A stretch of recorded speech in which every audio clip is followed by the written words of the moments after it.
Those walking the distance will tell you how far things went. I turned my life upside down. I ended up in prison. Lost nearly 2.5 years of my life because of it.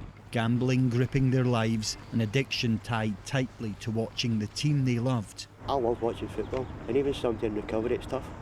Because you're getting advertisement left, right and centre, free bets, free spins. You know what I mean? So I'm pretty good in my recovery, but if I was struggling, it's right in front of your face. You know what I mean? It's tough. They are a group of recovering addicts walking club to club in Scotland's Central Belt, demanding an end to all gambling advertising and sponsorship in football across the UK. It took me to the brink of suicide. I got to a point where I couldn't imagine a life with gambling, and I couldn't imagine a life without it either. It is deeply personal for those behind the campaign.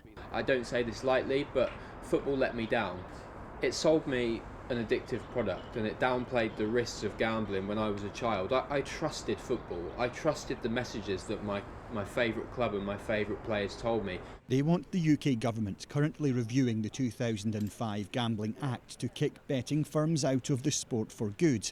The Betting and Gaming Council told 5 News strict guidelines are already in place, and that according to the Gambling Commission, the rate of problem gambling in the UK fell from 0.6% to 0.3% in the 12 months to September last year.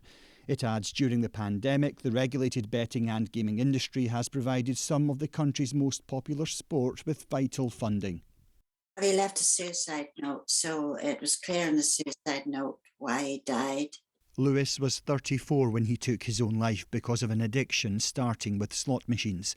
His parents, Pete and Sadie, think the industry should be made to cough up. A hefty percentage of a 14.5 billion turnover from the gambling companies, a percentage of that being taken away at source and put into a system whereby we can help our gambling problem.